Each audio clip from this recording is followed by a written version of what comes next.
everybody. Welcome to InPsightRadio. I am your host, Danielle Egnew, and you are a fly on the wall to everywhere. I know. One day, I'm just going to say it and you're a fly on the wall to everywhere. And you guys are going to be like, thank you. What is with the Mystery Science 3000 weird intro? Anyway, gang, I am excited to be here. I love these October podcasts. I love spooky. And without further ado, I would like to introduce my co-host to this October spooky series, Melissa Scianna. Melissa, welcome. Thank you. I love October. I do too, right? Yeah. It's so fun. This is so fun. It's awesome. So here we are. And Melissa, of course, has worked on a number of projects with me. She's an herbalist. She's a healer. She's the production manager on Road Angel. She worked on my Ascension tour, and she's one of my very besties. So it's fun to actually do fun projects with her. And what we're going to be talking about today is something that I absolutely love. It falls within the cryptozoological sect of paranormal investigation, and it's monsters. Right? Yay, monsters. Yay, yes. monsters. Actual monsters that people have been cited. They've been cited. They have been seen. They have been reported on for such a long time. These monsters. And so I've got Melissa here in the hot seat today. And one of the things that I found really fascinating as we were researching monsters prior to this show is that I know of some of them, obviously, but the other thing that I think is so fascinating is that a lot of these monsters are covered in a very mainstream way by a lot of newspapers. And the Boston Globe, which is a huge newspaper, has been covering monsters and just did a story on them a while back. So we're going to be talking about monsters that we're aware of. We're going to pull some out of the Globe article, and we're going to talk about what the heck these things actually are. So Melissa, what do you have for us in terms of monsters? So interesting. And I think as we move forward, it'll be really interesting to talk about what defines a monster, because I think we're going to find that there's all different things that define some of these monsters. So for sure. Let's just jump right in. And so a lot of these, the ones that I know of, because I am from New England, and we've been over that, are New England monsters. But I honestly think that there's monsters like this all over the country. And we'll probably talk about some of those too. But the first one that I thought was really interesting was a group of creatures called Pukwudgees. Pukwudgees? So, yeah.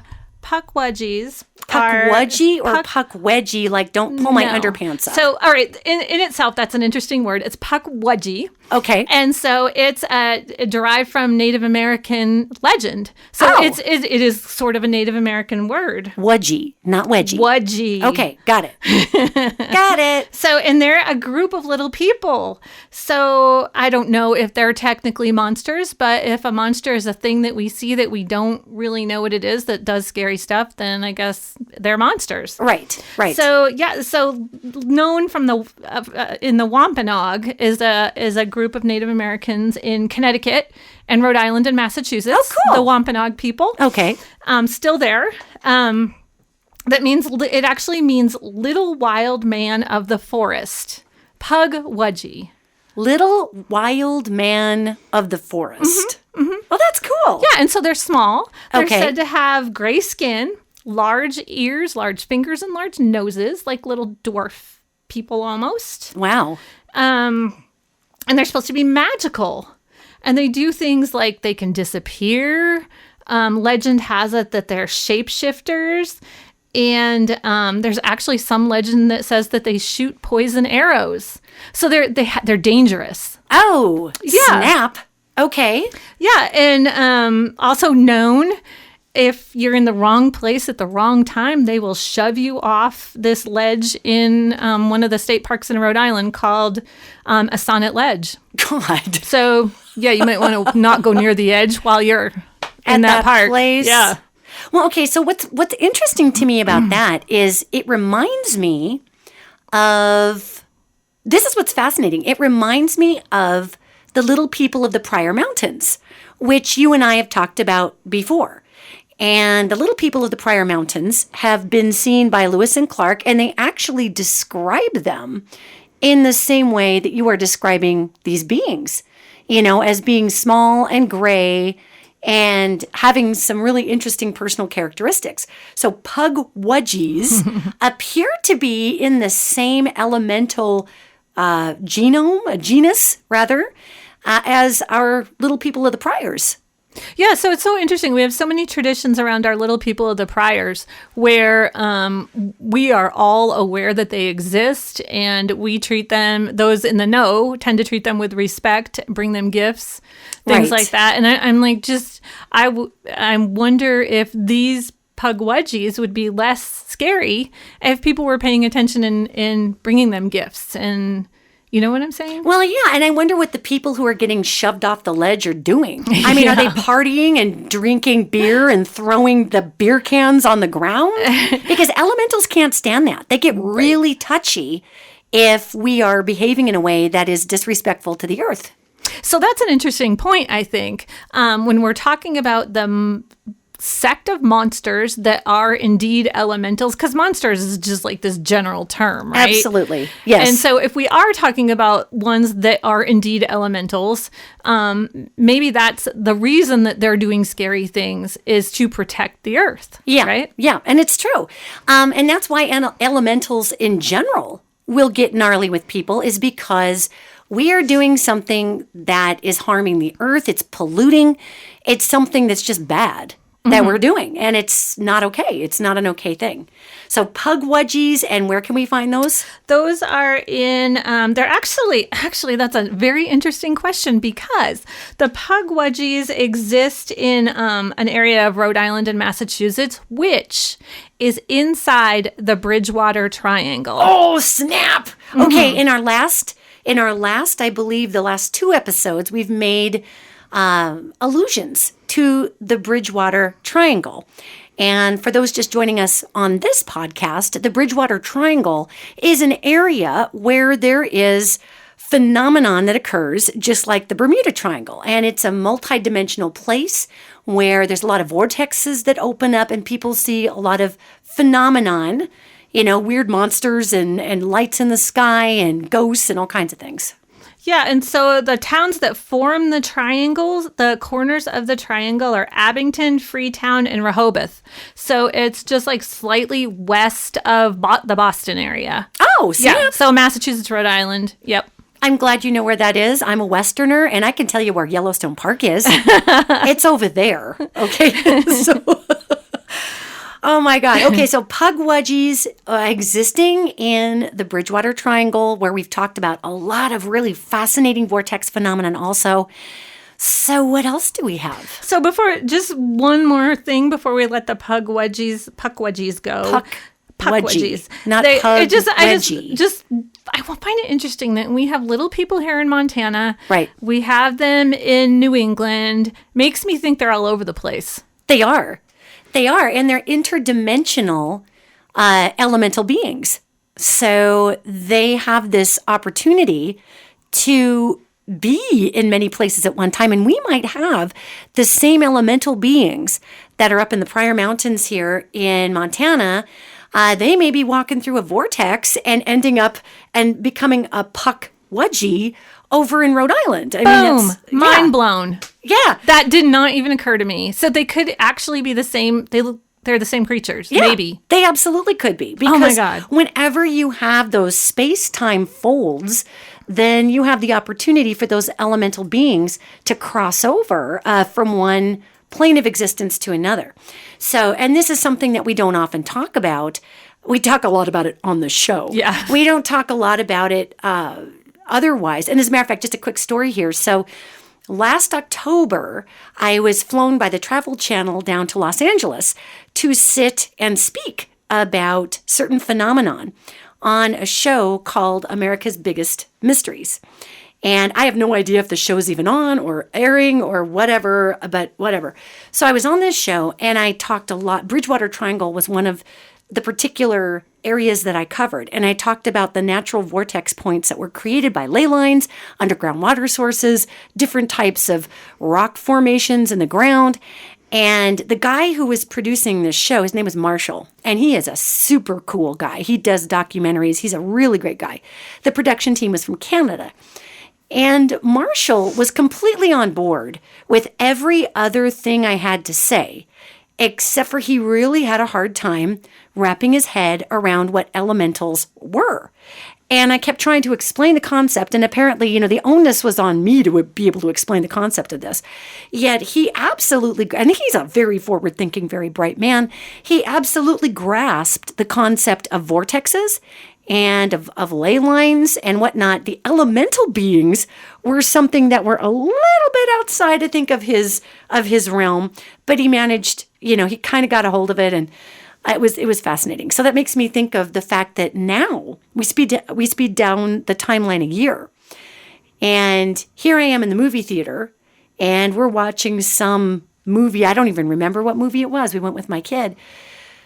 And it was a TV show. And the beings that were ravaging the planet it was a movie. It was a Spider-Man movie. Were actually elemental beings that were being created by these holograms and blah, blah, blah. But it was fascinating because I thought, oh my God, I wonder if Marshall went and saw this movie because it featured elemental beings that were destroying things. And I just thought that was the funny. And this was a year later. That's crazy. I know. So everything makes its time frame. Mm-hmm, mm-hmm. And I think that there are those little people are all over the place. I mean, we know that they're in Europe. In Ireland, there's legends of them everywhere. So that's absolutely true. The Siddha, the people of the hills. What blows my mind, though, is that they could be the same. They could be anyway. There's probably indigenous ones that live there, and there probably are ones that are the same. Wow. So what else you got? Okay, girl? so a kind of a more well-known monster from the New England area is the Dover Demon. Dover Demon. Oh, that sounds like a college football team. Ladies and gentlemen, playing the Wolverines are the Dover Demons. We're very creative at thinking up creature names, monster names. Very New good. England. Yeah. All right, go New England. So this creature was seen, actually, a lot of times when we think of these monsters, we think of old legends. This one was seen a little more recently in 1977. So it's not like one of those super old Native American lore things, but it's known to be a 4-foot tall creature. And so, people would see this thing around and they'd think it was just some kind of wild animal, which is a whole nother topic. But then it picked up a rock. They've actually seen it pick things up and stare into car headlights and stuff like that. So they know that it's not a dog. Well, does it have like dog paws or does it have fingers? No, it has. Up a rock? Actually, the people that saw it said that it had super long fingers. Ew. And it had a big head and it had bright orange glowing eyes. Lidless, they say. Oh, Lord. So, like 2 marbles. No discernible nose. So what does that make you think of? That description kind of makes you think To me, I think extraterrestrial. Yeah, me too. When I hear that and I think of, extra-dimensional or intra-dimensional beings, which are extraterrestrial beings that come through dimensionally to visit us. That to me, the big round head and the 4 feet tall and the long fingers, that falls into 2 categories. To me, it initially absolutely positively sounds like an ET. Now, the thing that could tip this into the elemental category is the orange eyes. Whenever I run across elemental beings, they do have orange eyes, orange or yellow. Real piercing gold yellow, you get into the jinn, and that's a whole nother thing. But I mean, for me to look at this to me sounds like an ET, the way that it's built, with the bulbous head. Now, again, a lot of elemental beings, especially the little people that we just talked about, they do have kind of roundy heads and flat faces and just 2 little nose holes to breathe through. And they're not ETs, they're elemental beings. So this guy, I don't know, maybe E.T. came and partied and had a baby with an elemental. I mean, this thing sounds like it's split right between the middle. Well, and the one interesting thing about this particular one was that while it was seen by several different people at different places within this area, it was only around for about 25 hours, and then no one saw it again. See, that to me screams intradimensional, because there was a doorway that allowed it to come through. It came through. Maybe it's a rock collector. Maybe it picked up something and said, oh my God, this granite is exquisite, and took it back to its home planet. You know, that to me, the fact that they've seen it one time and not multiple times would tell me that it's likely not an elemental, because elemental beings will be seen over and over again by the indigenous people who've lived there before the colonization. So is there any, do you know if there's any other recounts or counts of the Dover demon, or it was just that one time? I think it was just that one time, unless there's been some very, very recent ones. But as far as I know, it was just the one time. It was several different people at different locations in one general area. Yeah. Over a 24, 25 hour period. So yeah, it was it came and then it left. So I'm going with intradimensional on this. I'm going with intradimensional that is likely from another realm. That would be an ET derivative species. And I think it's interesting because also when we're dealing with the intradimensionals, and we had a whole podcast on that, there are other universes out there, gang, that are not built upon our same, threshold of three-dimensional physics. You know, Star Trek, The Next Generation, and Star Trek Voyager really covered this well when they talked about going into the fluidic universe. And instead of space, it was fluid. You know, and we have multiverses out there we have third dimensional multiverses. Then we have a harmonic of those multiverses that are actually functioning on different physics principles than we have. Now, it has to be close enough that a being from that dimension could take advantage of open vortex points. And I'm making these physics super simple just for the sake of discussion. There's a lot that has to go into it here. However, if that intradimensional is going to pop up over here, its native homeland, if you want to call it that, has got to be close enough in physical particle density to ours so that it's not either torn apart by our gravity or squished by the lower vibration or blown apart by a higher vibration. So this thing is likely an intradimensional being, which we would consider an extraterrestrial being who's mostly living on another planet hanging out. When the time is right, it can cross into our planet and into our dimensions because of the proper vortex openings. That, again, as we talked about in our interdimensional podcast, that is heavily dependent on the time of year, on what other planets are in alignment, because you're dealing with the electromagnetism of the Earth. So this little guy probably came through, maybe didn't even mean to come through. Those large eyes might be an indicator of wherever they're from, maybe a low-light environment, which is probably likely why this thing popped up more so at night. If it's going to be in a low-light environment, it's not going to run around with a hydrogen ball 96 million miles away blasting it with light. If it's got those great big lidless eyeballs. Or, you know what else we misinterpret as lidless eyeballs are just an open eye whose iris is all the way open. Because if you catch an owl in the middle of the night with a flashlight, its eyes glow because you're hitting its retinal content on the back of its eyeball. So these eyes might not be glowing eyes. It might actually be the retinal content that's refracting the light back to us. And these creatures were indeed seen several times in the glow of headlights. Okay, so they're coming out at night. Yeah. So it would be my expectation that these beings, these intradimensionals, were coming from a low-light environment. It was easier for them to noodle around in the dark. They have eyeballs that pop way wide open. My guess is they probably have some kind of iris mechanism. Maybe they don't.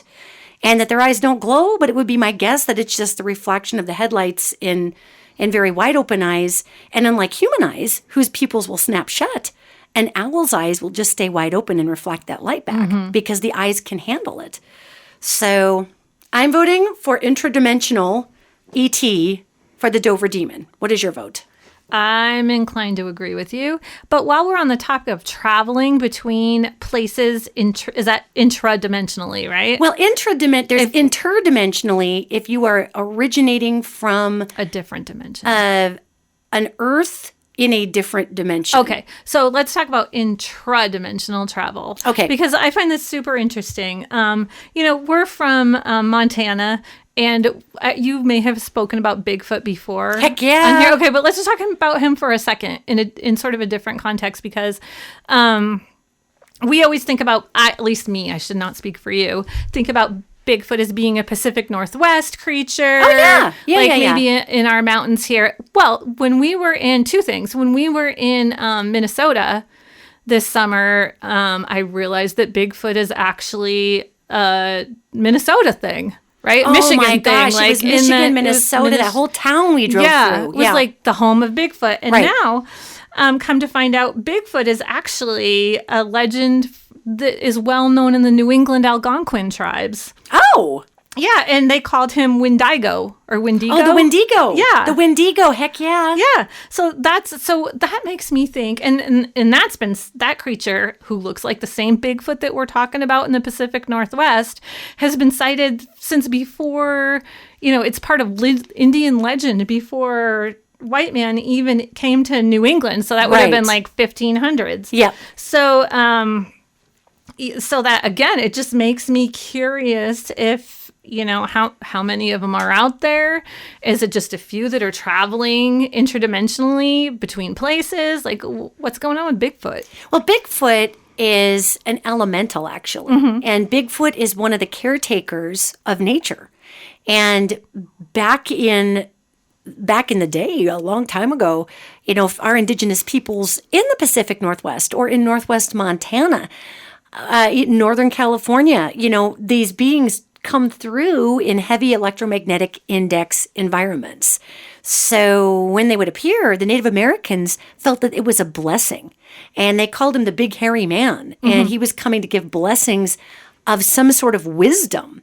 And if you saw one, you sure as hell were not trying to catch it. That'd be like seeing, the second coming of Jesus and trying to tackle Jesus to the ground and get a selfie for Facebook, I mean, this was more, they would see this being, they would take in its blessing and let it go.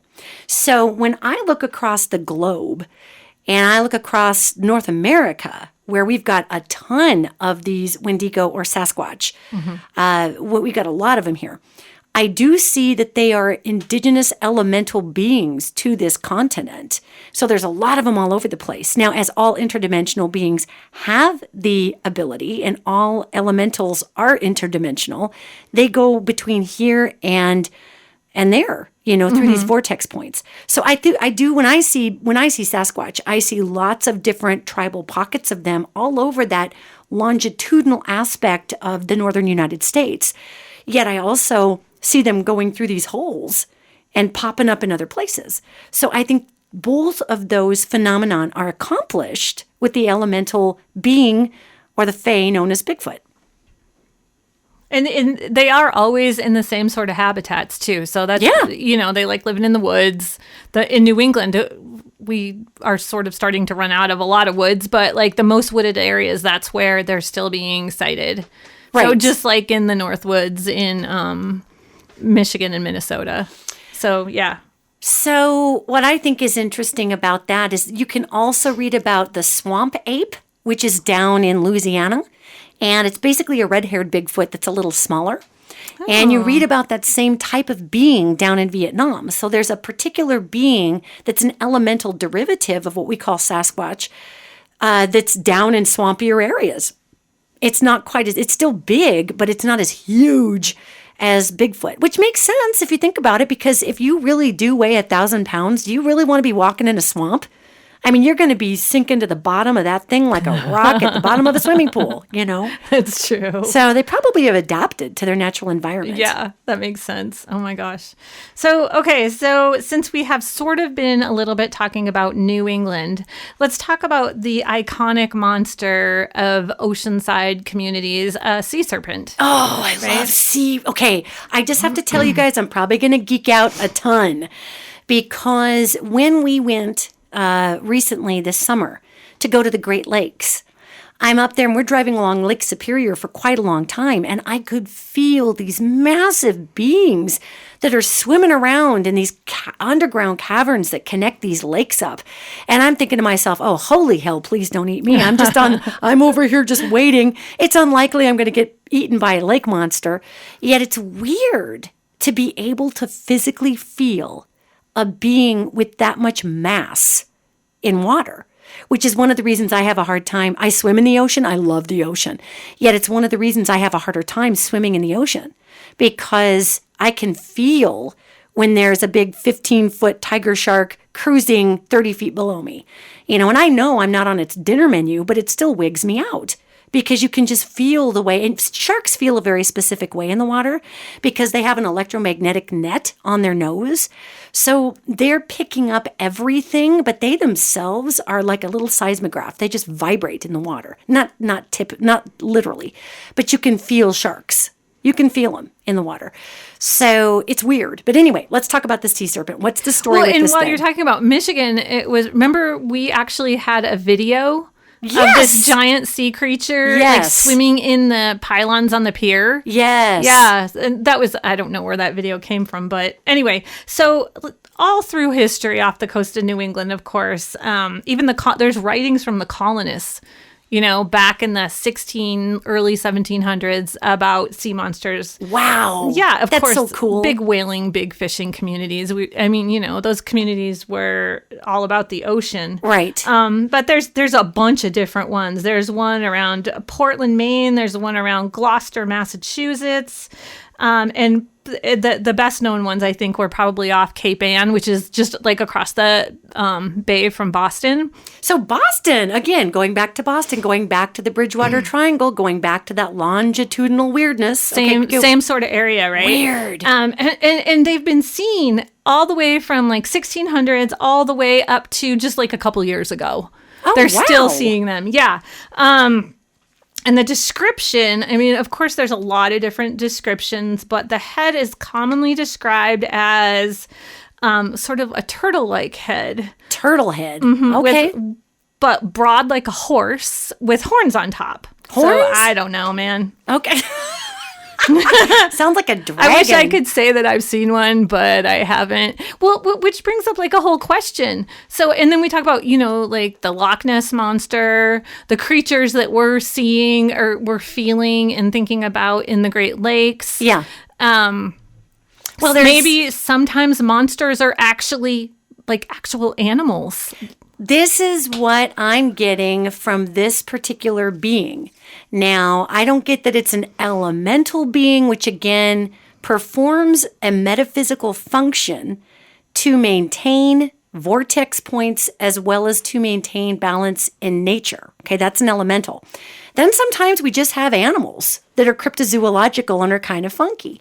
And in this case, what is this thing called? The sea monster of what? There was a few different sightings. So the one that was sighted around Gloucester was called the Gloucester sea serpent. Okay. And of course, I mentioned its head, but the body shape was serpentine. It was like a long, I don't know, eel-like thing. Okay, right.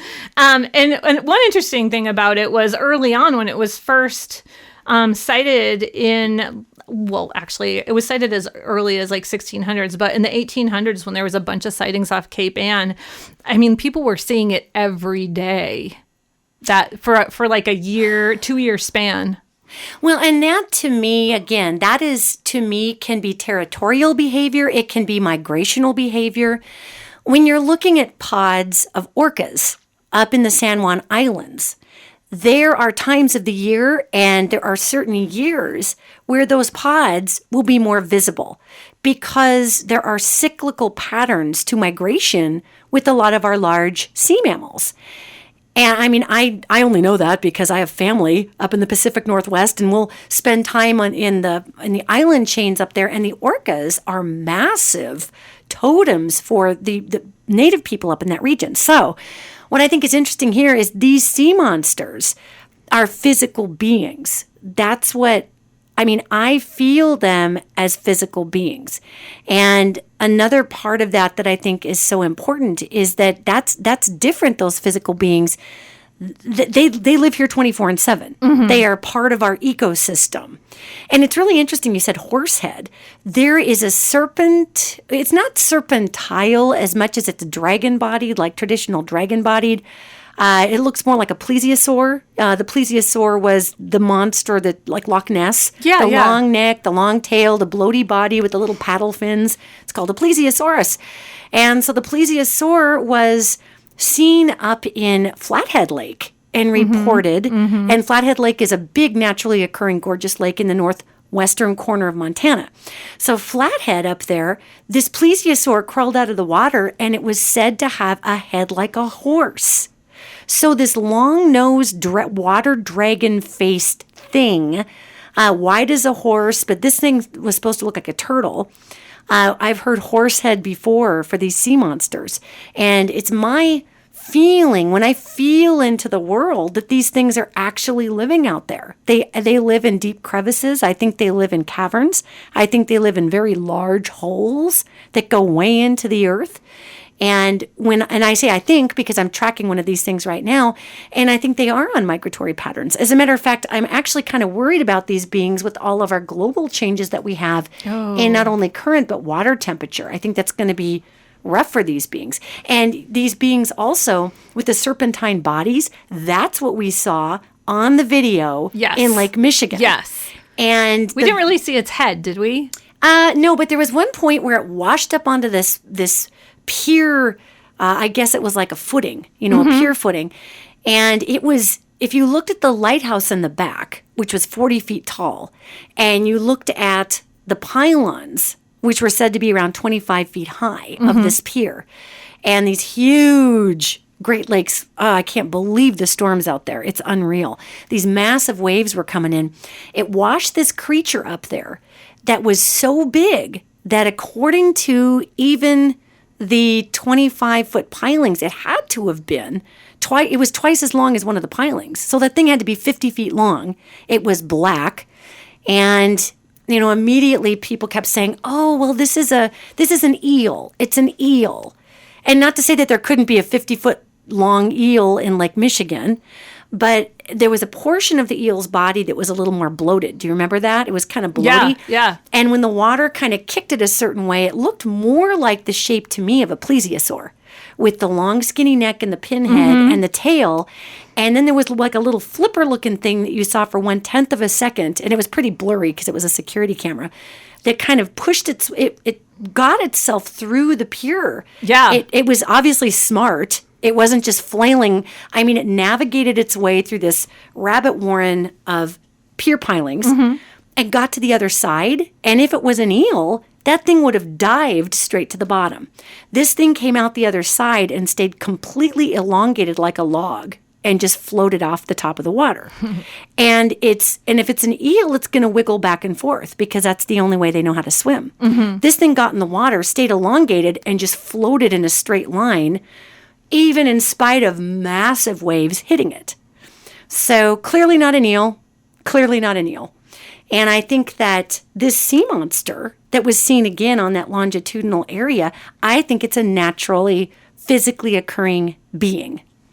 It would be interesting to see. I mean, like looking at some of the reports, there were a lot more sightings, 100 years ago or more than there are now. So I'm just wondering how many of them are still out there, how fishing affects them. We do so much commercial fishing. In that area of the country, aren't they dredging the bottom for lobsters and shellfish and cod and all kinds of things? I guess so, yeah. I mean, like Gloucester's this huge fishing port, and that's where a lot of the sightings occurred. Okay, so if we go just logically I'm feeling into this thing metaphysically, psychically, spiritually, and I'm like, this is an actual creature. It resonates. It has, if I send out a ping, it catches it in its cells, and that's a real physical being. So if we talk about the fishing issue, we have overfished, like you said. Yeah. Perhaps we have taken a lot of its native food, so it's had to move somewhere else. Yeah. I get the feeling it went north, more by Halifax. That's where I'm feeling it. Yeah. However, when we look at this also, Melissa, let's take into consideration not only can we overfish those areas, however, our Navy right now is using high-density underwater sonar pings to communicate heavy-duty information. And those experiments with those high-density sonar pings have been killing whales and dolphins and large creatures in mass droves for the last, good Lord, maybe 5 or 6 years. And I think the Navy said they have stopped doing this. But there's part of me that wonders, they knew, the Navy deals with sea life. Okay? The Navy is not stupid. Right. Our best scientists are in the military, regrettably, in America. And so with all of this underwater sonar blasting and the death, it literally was just deafening and scrambling the brains of dolphins and whales. And they were just washing up in droves all over the place. So I'm wondering if we've killed a bunch of these things off. I wonder. Yeah, I just was concerned about their welfare. Well, I think it's rightfully so. We are hacking the oceans out right now. It's not cool what we're doing with the ocean. So sorry, sea monsters. Sorry that you share a third dimension with us. We are knuckle dragon monkeys, hybrid alien people who don't really know how to manage a planet and live in harmony very well yet. But we'll get to it. So actually, I have a whole list of other New England monsters to talk about, but something just came into my head that I want to talk about before just so we don't forget. Yeah. We were kind of chatting earlier about and it's not really a monster, it's an occurrence, about the deaths of the cattle. So cattle mutilation. Yeah, the cattle mutilations. Dun, dun, dun. And I don't remember a ton about it, but I do remember in the 90s when I first came to Montana, I feel like it was like 1991 or something like that. The mutilations had been going on. And I think it was like somebody would go out in their field and find a dead cow, and it would be either like bloodless, the blood would be drained from it, or like its head would be totally missing, weird things like that. The blood draining thing was, or like certain organs would be missing.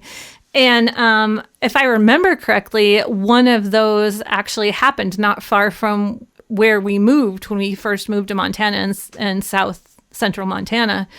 So that's why it stuck in my head, because I was like, what are we doing here with all this crazy stuff happening in Montana? But just recently, it reminded me because just recently I heard a report that just happened again somewhere, maybe in Oregon.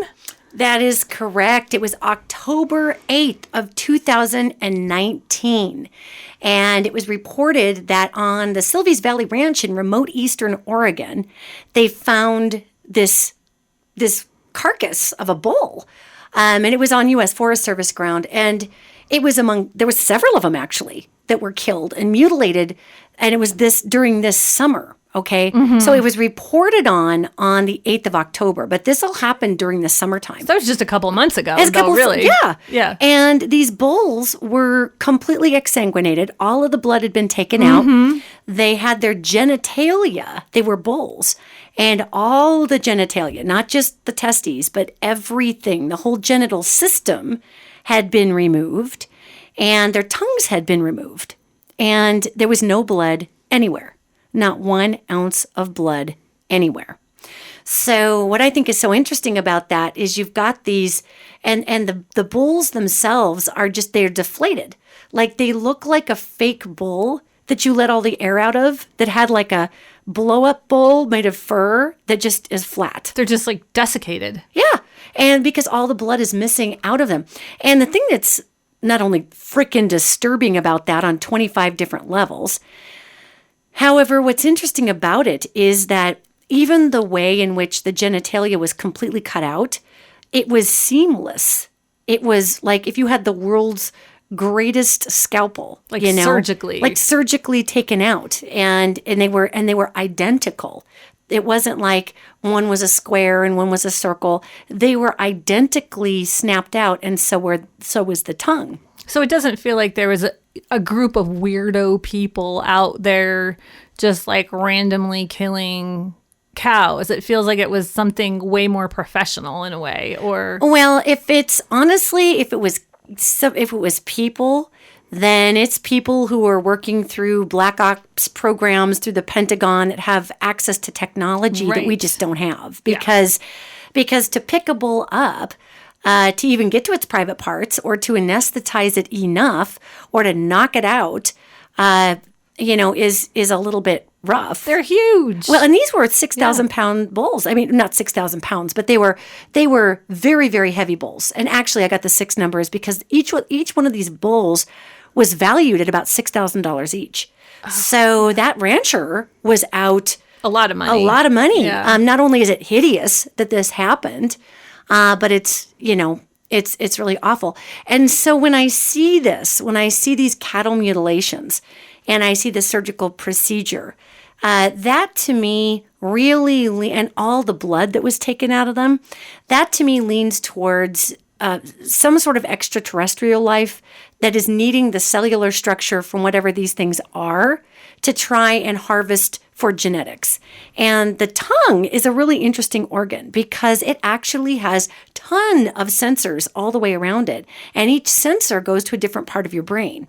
So if you yank somebody's tongue out, which not that I recommend doing this, but if you were to study an organ, the tongue is literally a case study on a switchboard and how those different tastes are interpreted. Like if you lick a lollipop with the very tip of your tongue, you're going to taste the sugar a lot more than you're going to taste it if you rub it over the very back of your tongue with the sides. If you want a really tangy experience, the sides of your tongue pick up the tang more than the top will, or the tip. Well, also, if you go to, correct me if I'm wrong, like a Chinese medicine doctor, a Chinese herbalist or somebody that practices Chinese medicine, one of the ways that they tend to diagnose is through examining your tongue. Is that right? Yeah. So, it's just interesting. And do you feel like that ties in at all to the mutilations that were happening? How long ago was that? 20 years ago? Well, yeah. And even before that, here in Willow Creek, Montana, in the late 60s, early 70s, they had a string of cattle mutilations. And again, tongues were missing and generally the reproductive organs. So that to me leans towards extraterrestrials. And then all of the exsanguination, taking all that blood, there's a ton of blood in cows. Yeah. But you know what also is that cow blood, tons and tons and tons of iron. There's a lot of protein in that blood. So I don't think that it would be something like the actual animal that is known as a mythical animal in the southwest of the United States, known as the Chupacabra. Yep, you're over there going, Chupacabra.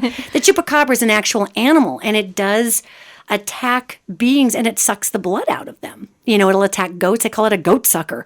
It attacks goats, and it is an animal that lives in that desert wilderness out there. It's an actual being. My kid thinks that it lives in our desert wilderness, but I think she's wrong. We're a little cold for the Chupacabra. The Chupacabra likes warm climates. So considering that, and the Chupacabra won't take a piece of something. It just sucks the blood out of it and leaves the bloodless carcass. So when I look at this is a harvesting technique that's obviously taking pieces from these cows to learn something. And we have a lot of off-world cultures. The Greys are huge on this. The Greys used to harvest people and do this to people, but they don't anymore because they figured they couldn't get the answers they needed from people. So they might be getting it from cows. They might be getting whatever they need. But to me, yeah, that's not a cult. That's not a Satanist cult. That's pretty much something that can disable a giant, powerful animal and take its pieces and parts. That's creepy. So that's a different kind of monster. That's an ET. Right, but all these legends, all these weird happenings have so many different explanations. Yeah.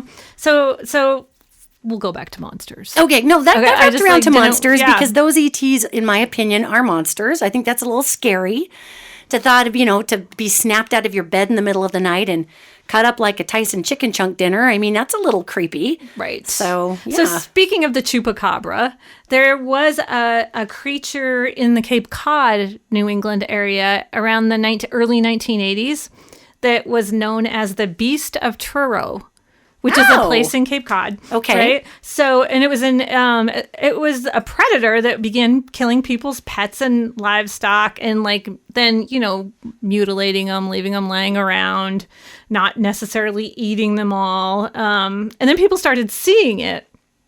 So they described it as about 80 pounds, short ears, long J-shaped tails, What does that sound like?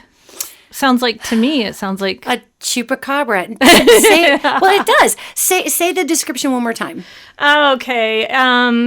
Long rope-like curved J-shaped tail, weighed about 80 pounds with short ears. I'm assuming that it was a four-legged creature, the way they're talking about it. Right. Any color? No, I don't have a color here, but it sounds to me like we have here something that's like in our backyard once in a while, a mountain lion. Sounds like a mountain lion, right? So right. I think so. Think about a mountain lion. Its tail is J-shaped. And the thing about this creature is that, it's so funny because the mountain lions have been extinct in New England for quite a long time. Aw, that's sad. Yeah. So they, nobody wanted to admit that it was actually a mountain lion because they said there aren't any. I don't know. And house cats aren't generally a food source for mountain lions. Right. At least here in Montana, they're not. They eat deer. But they eat deer, by the way. They eat deer, in case you want to know. They eat deer.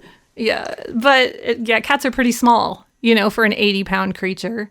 But I don't know. What do you think? I think maybe it was just a mountain lion. I think some of these things are actual animals that will, like the landlocked sea creatures. They're actually animals. What's interesting about this, and they say that it just took the blood of something? No. It was just mutilating and chewing up stuff and leaving it laying around. See, to me, that sounds like a large cat.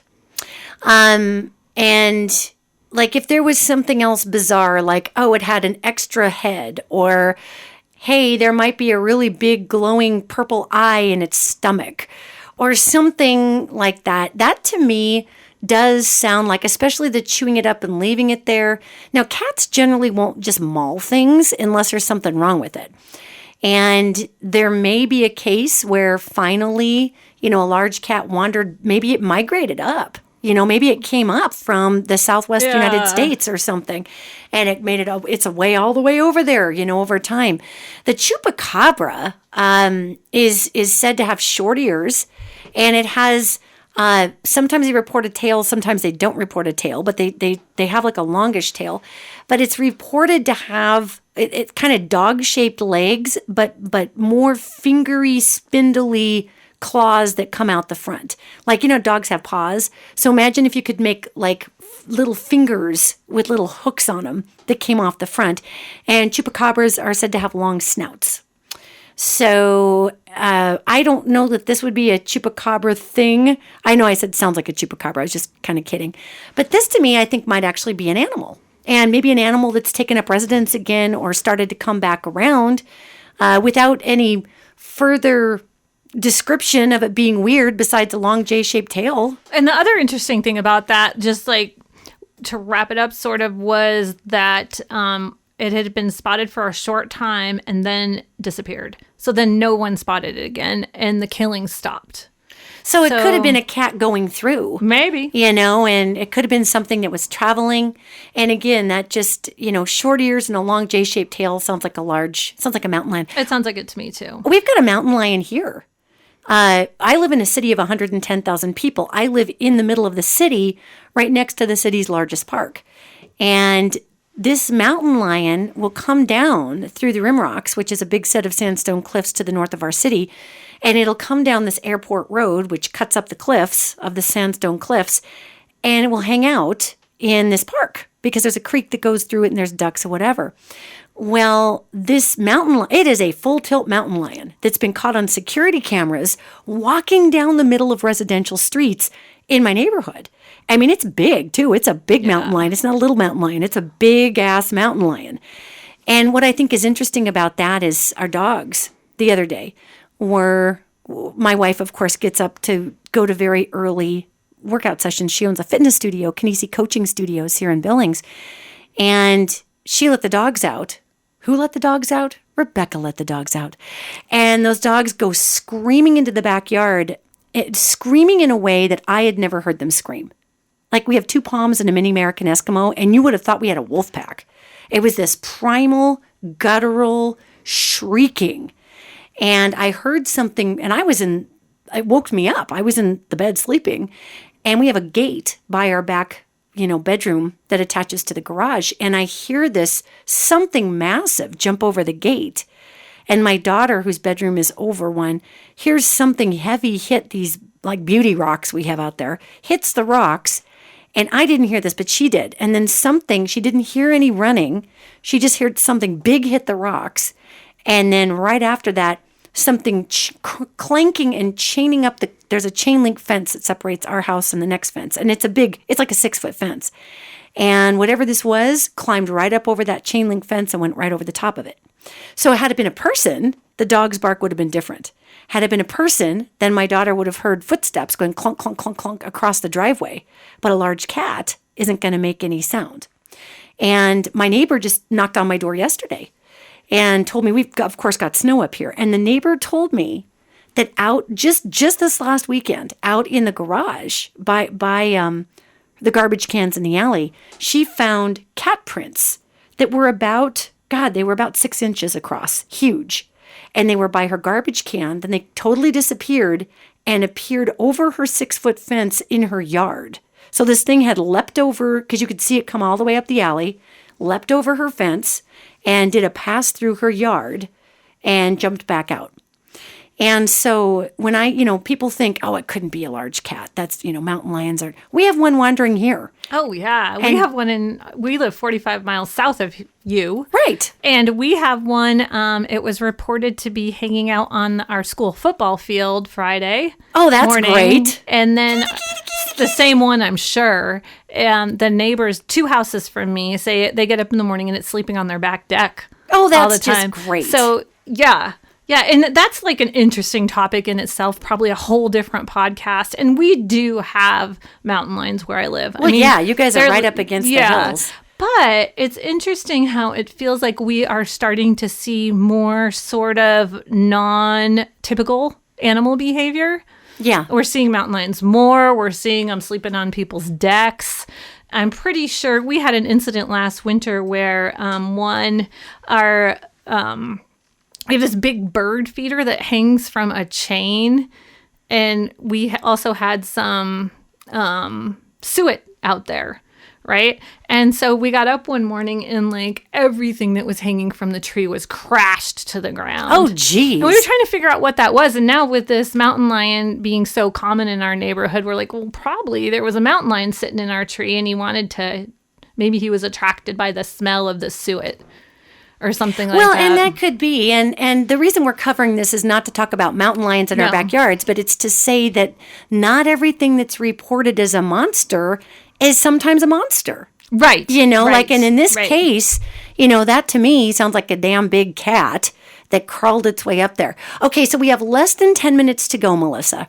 So I want you to just kind of look through your list of monsters and pick something out that is juicily weird that we can bring forward. Because again, cryptozoology and I love it. And one of the things I love about it is not only, intellectualizing some of these incidents, but also to feel into these creatures on a psychic level.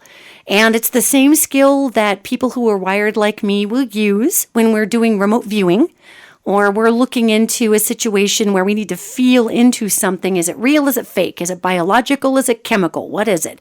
And you use that same tracking tool, in essence. So it's really fun. And so what do you got, girl? There's actually lots more interesting monsters in New England, but let's switch to a different form. Oh, yay, different forms. The Thunderbirds. Oh! So... Okay, now the Thunderbirds, and I love that because, man, that's in so much Native American culture. That's Southwest Pueblo nations, right? So, yes. Okay. However, apparently it's just like a lot of these other creatures. They're sort of like omnipresent all over the country because they're also part of our Northeastern Native American lore. Oh, wow. So, yeah. And this I'm from... this is like near a town that I actually grew up in. Okay. So, and this was in 1971. This was actually a police officer that was driving home one night. Oh, that's fascinating. And he was confronted by this giant winged creature that was over 6 feet tall. So this reminds me of our Mothman conversation a couple weeks ago. Yeah. But this was more bird-like and less moth-like, but who knows? 6 feet This is an tall. important distinction, people. Know your winged creatures if you encounter them in the middle of the night. Yes. Right. And with a wingspan that was reported to be 8 to 12 feet. So it was the magnitude of this bird. That's was huge. That's huge. Incredible. Yeah. They described it as a bird, like a bird-looking thing. It was a bird thing, because the Thunderbird, one of the most fascinating things about a Thunderbird is when you hear the Thunderbird lore, especially in the southwestern tribes, the Thunderbird was either a powerful omen of change, or it attacked people and ripped them to shreds because they were doing things that were out of balance, which I think is phenomenal. So is this thing described as a bird? This particular sighting of it, yes, Cool. was he described it as a bird, and it was interesting because they questioned him about it quite a bit, and he was adamantly sticking to his story, saying, no, I saw a 6-foot-tall bird with a 12-foot wingspan. And it's important to know, I've seen golden eagles, and they're about 3 feet tall, and their wingspan can be up to 6 feet. They're huge, but it's not a 6-foot-tall bird. So, and it is actually part of local legend. It was a creature that the local Indian tribes, the Algonquin tribes, we talked about them earlier. Right on. It's part of their legends. It's been known in their legend to kill humans, but not very often. Well, that's nice of them. Please don't tear us apart if you're 12 feet tall. What I would tell you about this is that Thunderbirds were omens. They were omens, and just from the southwestern tribes, they were omens for change. And the Thunderbird would appear if there was a chief who was out of balance. If there was a person who was out of balance and power, the Thunderbird would come and would literally swoop out of the sky and grab them like a raptor, like an eagle, and just pick them up and just tear them apart in the sky and drop pieces of them below. So the Thunderbird was seen as an equalizer. And it's interesting that a policeman saw the Thunderbird. Somebody that in a position of power saw this Thunderbird. It'd be interesting to see if he was out of balance or not. There's also, the last sighting before the 1971 was like way back in the 1600s. But I will say that there's lots of like weird little anecdotal sightings of people seeing things throughout the New England area that look like pterodactyls or large birds with wingspans of 10 feet. That's crazy. And see, sometimes the Thunderbirds are described as having bat wings rather than bird wings. So, nobody actually specifically mentions feathers in any of these sightings. So, interesting. That's cool. I would tell you about the Thunderbirds that the Thunderbirds, again, they do feel like a physical creature. But here's the thing. They're like a Bigfoot. They're like a physical creature that come through a portal when they can feel that portal open.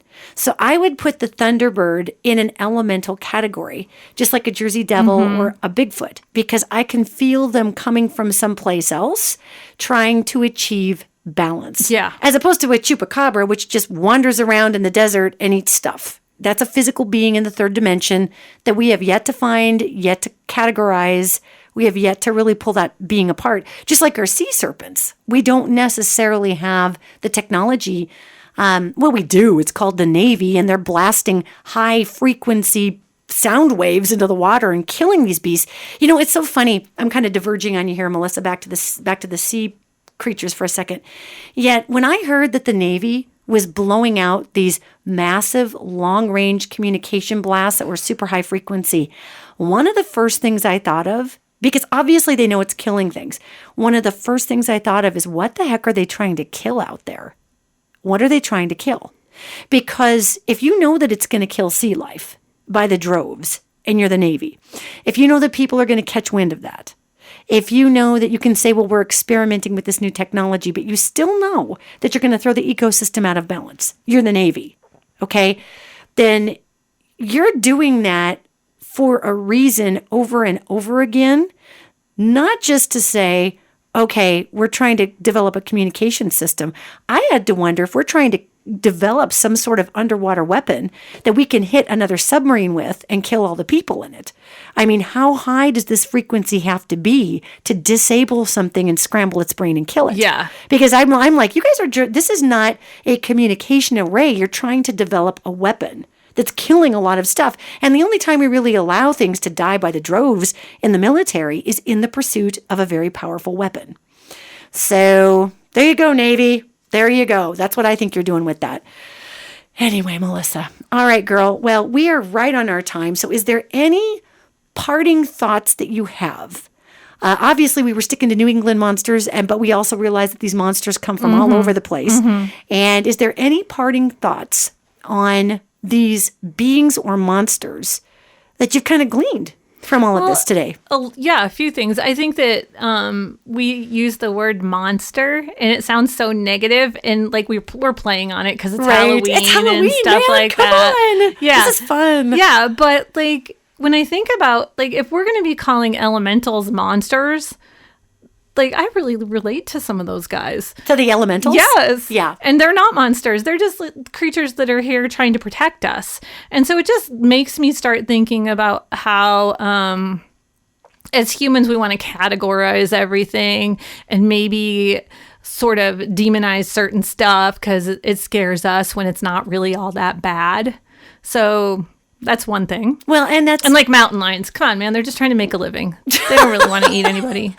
And I think it's important that, you hit on an important point. We as human beings become fearful, and that which we don't know is a monster. And quite honestly, I think we're the biggest monsters of all. I think we are the most terrifying creatures that walk this earth. Outside of one, which we're going to talk about in 1 second because it's a lead up to the next podcast. However, as far as physical beings, I think human beings are by far the most sociopathic predators. I think we are the biggest monsters. We have monster potential far greater than anything that slithers around in the ocean and gets called a sea monster. So continue. Yeah, and some of them are just like landlocked fish or prehistoric creatures, which... Now I'm worried about them with climate change and stuff like that. Well, yeah. And the other thing that really blew my mind was that some of these creatures, especially the elemental ones, right, can travel from place to place. Like the New England ones might be the same ones that we're seeing here in Montana. Yeah. Interdimensionally. Pukwudgees, the Wookiees from space. Pukwudgees, man. Thanks, man. Pukwudgees. So... this is true. And a lot of our elemental beings do actually go through those interdimensional vortexes. And we as humans have been trying to figure that one out for years. That's so cool, though. It's just so cool. Well, it makes sense. I mean, why jump on a United Airlines flight when you can just slip through space-time and end up in, all of these vortex points? And we've been trying to figure out how to do that with the military for dozens and dozens of years. And that's why the HARP array is part of that. The excitement of the particles in the ionosphere and the plasma, which really does affect how the vortex portals open up on Earth. That's all part of it. We still don't have it down, but we sure wish we did. So, Melissa, this is so fun, and I could keep talking to you, but I've got the engineer giving me the wrap it up, sister, or they're going to give me the hook and take me off the stage. So tell people where they can find you online. Okay, so it's www.vintageapothecaryshop.com. You can also find me on Facebook at Vintage Apothecary. On Instagram, it's Melissa Scianna Vintage Apothecary. Yeah. And that's awesome. And the Haunted Bridger Ghost Hunt. Spooky time frame. And we actually had 4 of these events. I think they're all sold out. However, thank you to everybody who's been buying these event tickets. And we've received a lot of interest for more of these events at different places. And Melissa and I just love doing this kind of fun stuff. We just bestie out and have a fun time with it. It's great. So we may be putting on more of these events around the United States. We'll see. We'll see what the Road Angel schedule has. Yes. Because our shooting schedule for Road Angel may be a touch prohibitive. We like to be busy. We do. We do like to be busy. But anyway, gang, visit Melissa online. And next podcast, we are going to talk about the scary of scaries. We're going to be talking about the full tilt demonic world. So, moi. Everybody, thanks for tuning in, and we will see you next week.